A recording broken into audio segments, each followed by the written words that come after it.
Back in 2017, when we all still idolized Elon Musk, he came out with the Tesla Model 3, which took his Tesla Model S, shrank it down a little bit, kept all the fun of it, and cut the price in about half.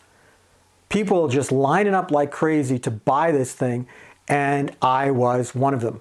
I bought one of the very first Tesla Model 3s. Cut to 6 years later, and I just bought a brand new Tesla Model 3. Here's the thing. I bought the cheapest model then, and I bought the cheapest model now. What's changed? If you want to know, you're going to have to keep watching.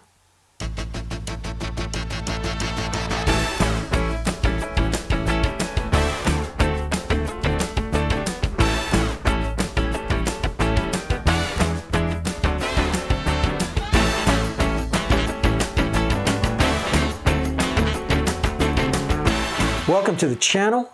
I am Stuart and I am your middle-aged hack, just a child of the 80s trying to make his way through the 20s.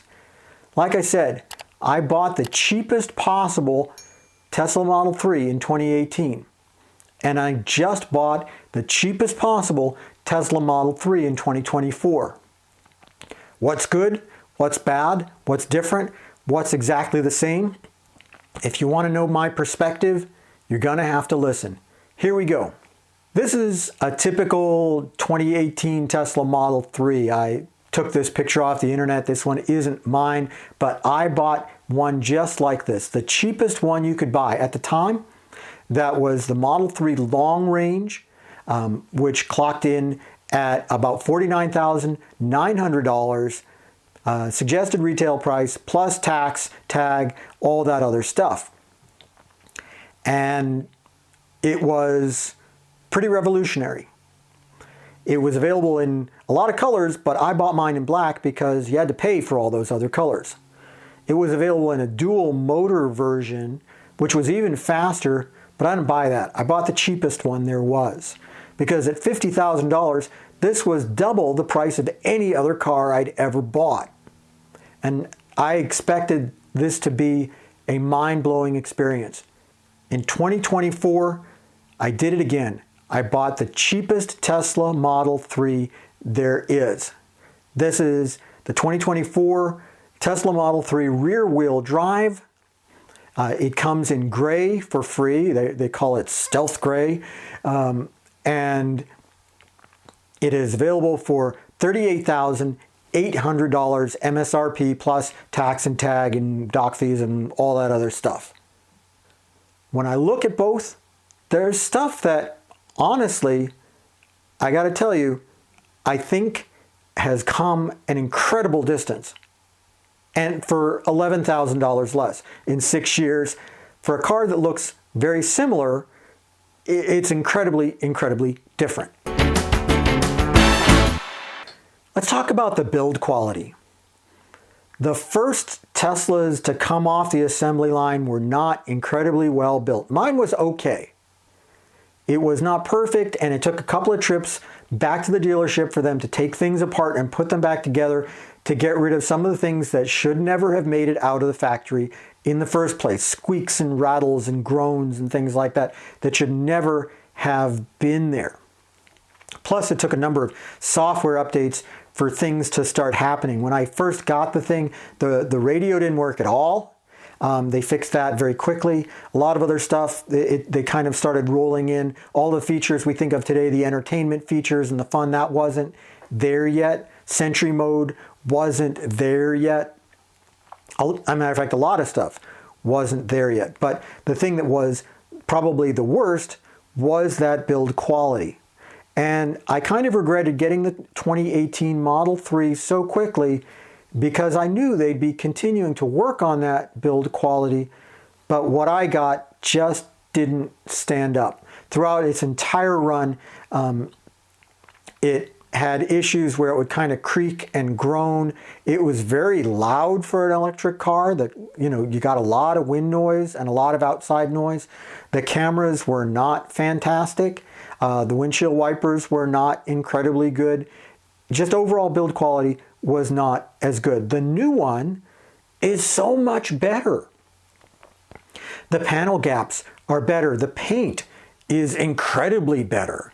I mean, it has some depth to it where honestly, the paint on the original one looked very, very poor quality. It looked more like a 1960s car than a 2000s car. And the paint is so much better.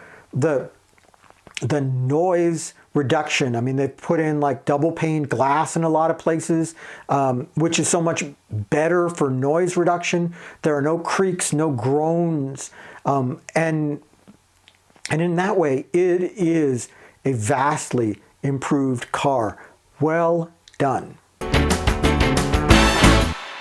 This is a bit of a controversial opinion, but the truth is that the daily usable range on this new Tesla is more than on my old Tesla. Now, when I bought the thing, it had a rated range of 305 miles.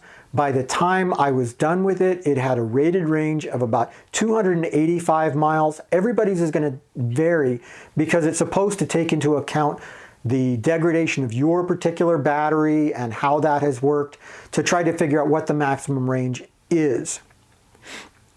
But with the old 2018 model, you could only charge it to 80% on a daily basis, meaning that what I was getting was 220, 230 miles of range when I charged it up on a daily basis.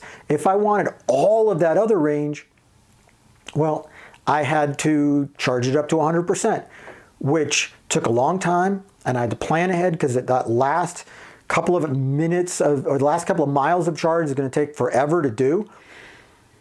The new one, thanks to LFP batteries, which are different kind of formulation, well, I can charge up to full 100% range every day, 272 miles, which isn't as great as the 280 some that I was getting before, and certainly not as good as the 305 I was getting when I first got the thing, but it is better than the daily range that I was getting at 80% charge. And I feel like I can use that 272 anytime I want without having to think ahead. That's a big difference. Let's talk about the software. Naturally, the Model 3 has benefited from 6 years of software improvements, and that has made a huge difference. The first 2 or 3 weeks that I had the 2018 Model 3, I had to reboot it like pretty much twice a day because something would stop working. And you know, to reboot it, you can do it while you're driving, but you lose a lot of stuff. You press both buttons at the same time on the steering wheel, and eventually the whole thing will reset. You can continue to drive, but you get no view of the screen. You get no, strangely enough, you get no turn signal sounds because those come through the speakers. You miss a lot of stuff, and it's really better to do it when you're stopped. I have not had to reboot this thing yet. Even when things got better with the 18, I still found myself rebooting about every time they had a software upgrade. I would end up rebooting within the first, day or two, because it seemed like it took a second reboot for that software update really to take. They've added a ton of features, and some of them I care about and some of them I don't. They've added Sentry mode, they've added dash cam, they added FM radio pretty early on in the process, which I didn't have at first. They've added Spotify, Apple Music, Tidal. They've given you all sorts of different options for gaming that you can do. It's kind of silly with a car, but it's fun. They've given you all these special modes where you have romance mode where it plays a little fire on the screen and blasts the heat at you, or light shows where it'll just do all sorts of fun stuff. The software is just so much more mature now, and it really works. I mean, looking at a particular aspect of the software, just the way that the camera works, it just is able to interpret so much more now, and you get so much more safety out of those cameras than you were getting before, and that's all because of software. Before I get into the hardware, I want to point out that my original 2018 did not come with autopilot. For the base price, you did not get anything more than plain old cruise control.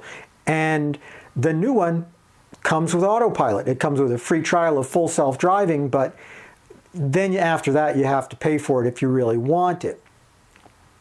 So having autopilot as a base option, not having to pay extra for it, is great. I waited a couple of maybe 8 months until they ran a sale on autopilot for $2,000, and then I put in the extra $2,000 for autopilot because I wanted it, and I was happy with it in general.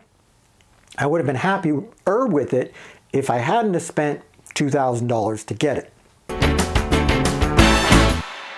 There's a lot more extra features on this car, and the features that are still there from the 18 are vastly improved.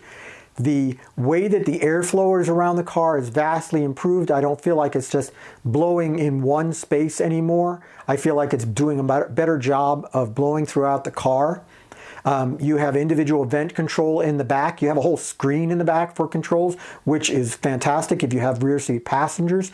You get more charging options. You get wireless charging built in where previously the charging was all wired.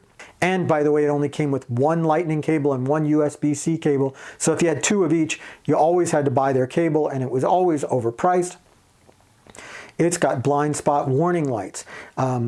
It's just, you know, there's extra stuff. The ventilated seats, which are, you know, not something I ever thought I'd use, but they're actually pretty good.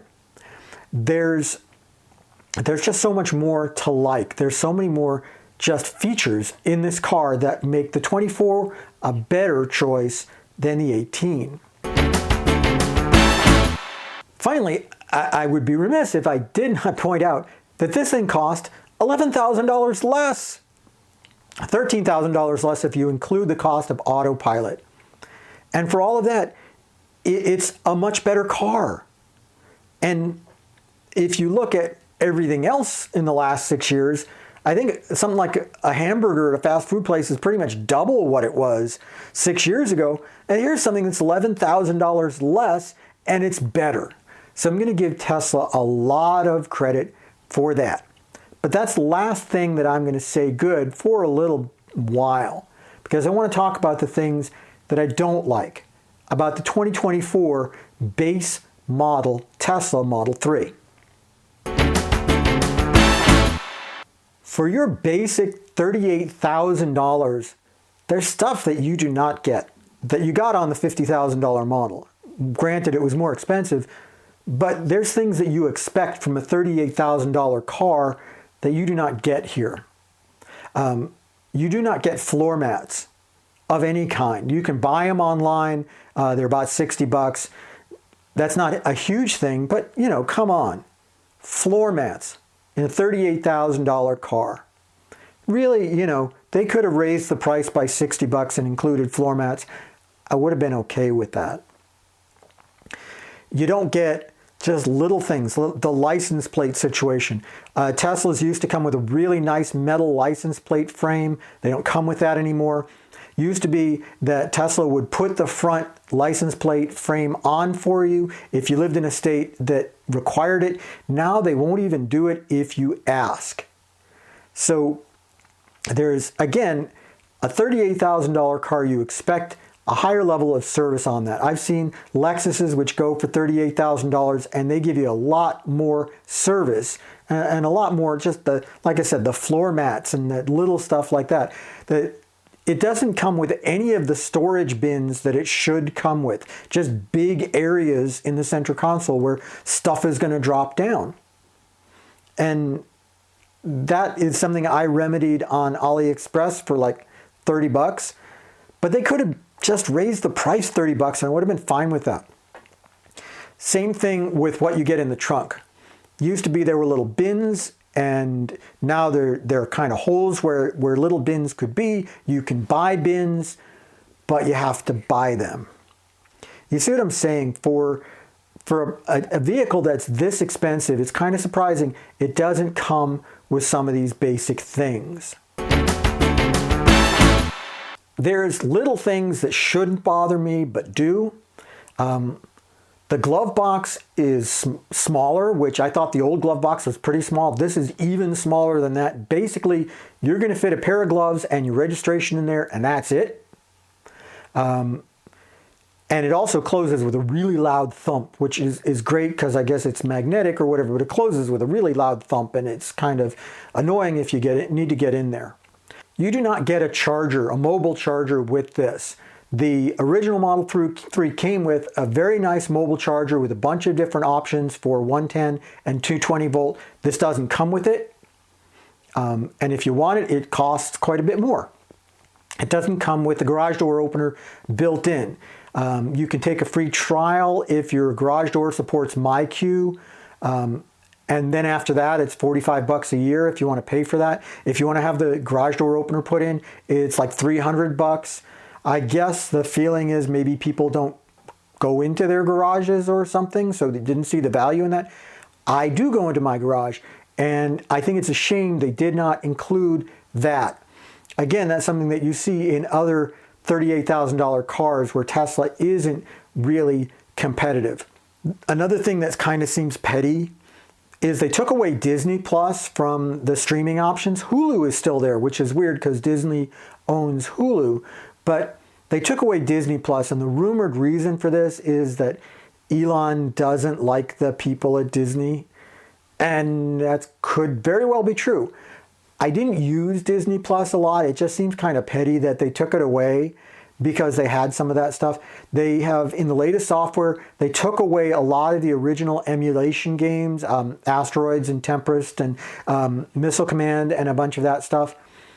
This is just kind of little petty stuff that I miss from the 18. Now, if I still had the 18, they would have taken the video games away from that too. So I guess that ends up being kind of a wash. The biggest thing, though, is the steering wheel.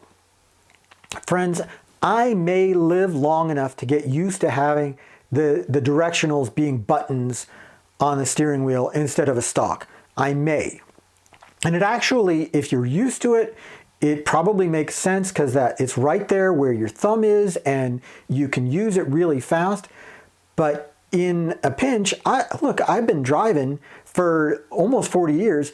In a pinch, I'm going to be trying to slap that directional that isn't there.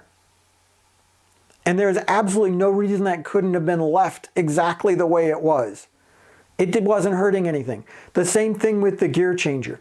Now, I joke with the gear changer. My gear changer had a plastic insert that never sat flush. You could push it down and then it would stay flush for a couple of days and then pop back up. And my joke is, well, okay, they finally figured out how to fix that by taking the gear changer out completely. It's not such a bad thing to have to switch gears on the screen or using the buttons up top. It's just not normal. And that's another thing. They did not have to take these things away. While we're on the subject of the steering wheel, the original 18 had a leather steering wheel, while the 24 has a vegan leather steering wheel, which doesn't feel as good. It's probably because it's now a heated steering wheel and they have to make sure it's not going to scorch or something like that. But the original leather felt better and it held up really well over the 6 years. I don't know how well the vegan leather is going to hold up. And the seats have always been vegan leather. They've always been good. And I understand that the impact that leather production has on the environment. I support the idea of vegan leather, but the original steering wheel was better. It's just that simple. Now there's a couple of things on the 18 and the 24 that haven't changed. First of all, I was a little worried about the sound system. When Tesla came out with their standard range model, the sound system was not as good as what I had in my long range model. And the new long range model has an upgraded sound system with more speakers and 2 subwoofers, etc., etc., etc. I was worried that the model that I got, the rear wheel drive, would not have a sound system as good as my long range. But I'm here to tell you, to my ears, they are just equal. They're just as good as each other. There's plenty of bass in the rear wheel drive sound system, more than I need.